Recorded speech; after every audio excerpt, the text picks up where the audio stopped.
নমস্কার বন্ধুরা, আজ আমরা একটি খুবই গুরুত্বপূর্ণ এবং বহু মানুষের মনে থাকা প্রশ্ন নিয়ে কথা বলব। একই সিংহাসনে কি একাধিক দেবতার মূর্তি রাখা যায়?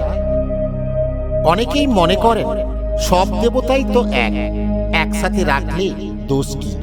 আবার অনেকের বাড়িতে দেখা যায় পুজো ঘর ছোট, আলাদা সিংহাসনের জায়গা নেই, আগের প্রজন্মের সময় থেকেই একসাথে রাখা। কিন্তু প্রশ্ন হলো, এটা কি বাস্তুসম্মত? এর ফলে কি অজান্তেই ঘরে সমস্যা আসতে পারে? আজকের ভিডিওতে আমরা এই বিষয়টি শুধুমাত্র বাস্তুশাস্ত্রের আলোকে সহজ ভাষায় বুঝে নেব। ভিডিওটি তাই শেষ পর্যন্ত দেখুন, কারণ শেষে থাকছে বাস্তবসম্মত ও সহজ সমাধান। অনেকে বাড়ির পুজোর ঘরে জায়গার অভাবে একসাথে অনেক দেবতার মূর্তি রেখে থাকেন। আবার কেউ কেউ বলেন এটা নাকি শাস্ত্রসম্মত নয়। তাহলে আসল সত্যটা কি? শাস্ত্রে কি বলা আছে, আর বাস্তবে আমাদের কি করা উচিত? হিন্দু শাস্ত্র অনুসারে প্রতিটি দেবতা হলেন স্বতন্ত্র শক্তি ও চেতনার প্রতীক। বাস্তবতে প্রতিটি দেবতা একটি নির্দিষ্ট শক্তির প্রতীক। সেই শক্তি থেকে নির্গত হয় আলাদা আলাদা কম্পন। এই কম্পন আমাদের মন, সংসার ও পরিবেশে সরাসরি প্রভাব ফেলে। যেমন শিব ত্যাগ ও বৈরাগ্যের শক্তি, বিষ্ণু স্থিতি ও সংসারের ভারসাম্য, লক্ষ্মী শান্তি ও সমৃদ্ধি, কালী বা দুর্গা তীব্র শক্তি ও রক্ষা, ভগবান গণেশ বাধা অপসরণ ও শুভ সূচনা। এখন ভাবুন, যখন এই ভিন্ন ভিন্ন শক্তিকে একই সিংহাসনে গা ঘেঁষে বসানো হয়, তখন এই সমস্ত শক্তির স্বাভাবিক প্রবাহে বাধা তৈরি হয়। বাস্তুমতে একে বলা হয় এনার্জি ইমব্যালেন্স বা শক্তির ভারসাম্যহীনতা। এর ফল ধীরে ধীরে প্রকাশ পায়। শাস্ত্রে বলা হয়েছে প্রতিটি দেবতার নিজস্ব আসন বা সিংহাসন থাকা উচিত। এর অর্থ কি? এর অর্থ হলো, দেবতা যখন মূর্তিতে প্রতিষ্ঠিত হন, তখন সেখানে প্রাণ প্রতিষ্ঠা হয়।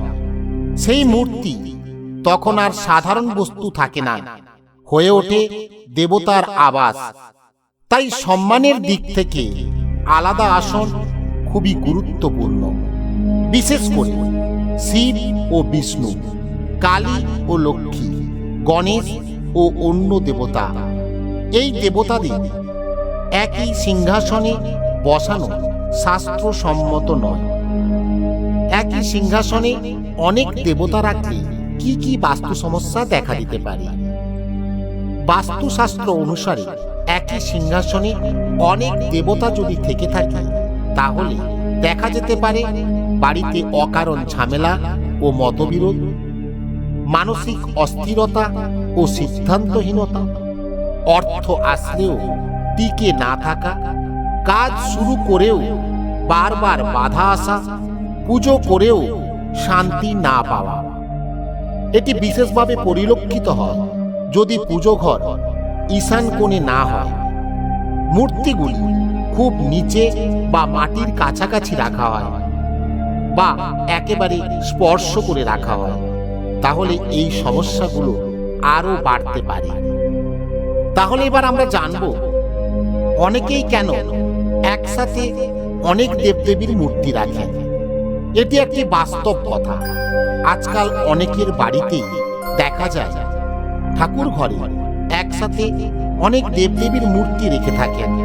এর কারণ পুজোর ঘর ছোট হতে পারে, বা আলাদা আলাদা সিংহাসন রাখার জায়গা নেই, বা আগে থেকেই একসাথে রাখা হয়েছে, ইত্যাদি নানান কারণ রয়েছে।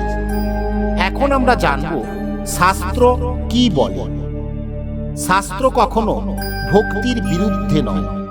যদি জায়গার অভাব থাকে, তাহলে একাধিক দেবতার ছোট মূর্তি বা ছবি একসাথে এক একটি বড় মন্দিরের ভিতর, কিন্তু মাঝখানে স্পষ্ট বিভাজন রেখে রাখা যায়, এতে দোষের নয়।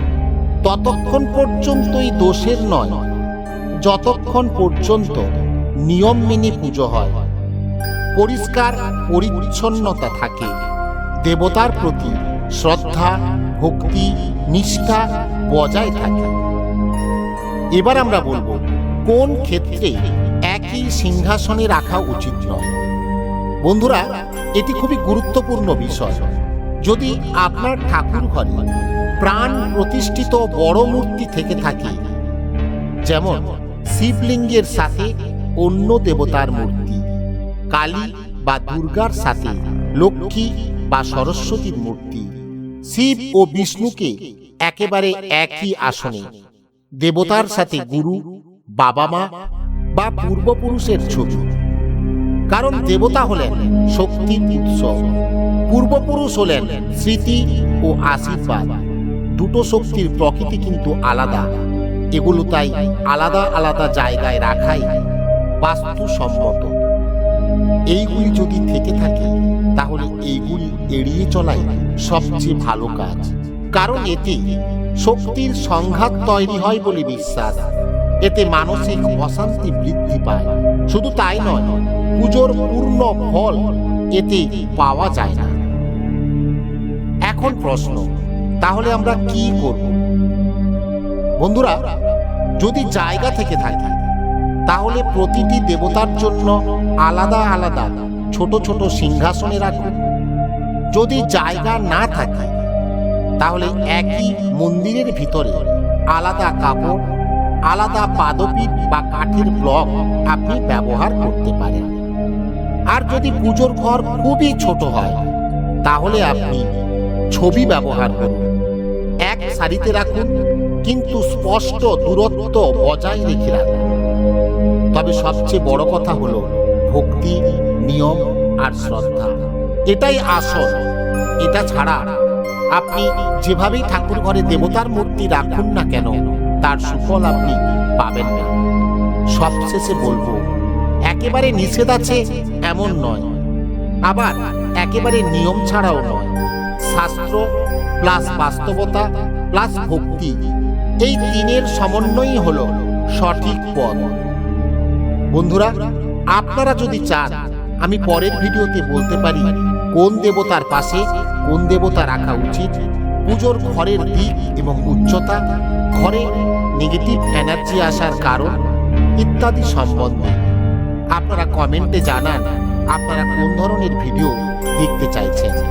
বন্ধুরা, ভিডিও ভালো লাগলে লাইক করুন, আপনার মূল্যবান মতামত কমেন্টে লিখুন, আর এমন ধরনের ভিডিও পেতে চ্যানেলটিকে সাবস্ক্রাইব করুন। ধন্যবাদ।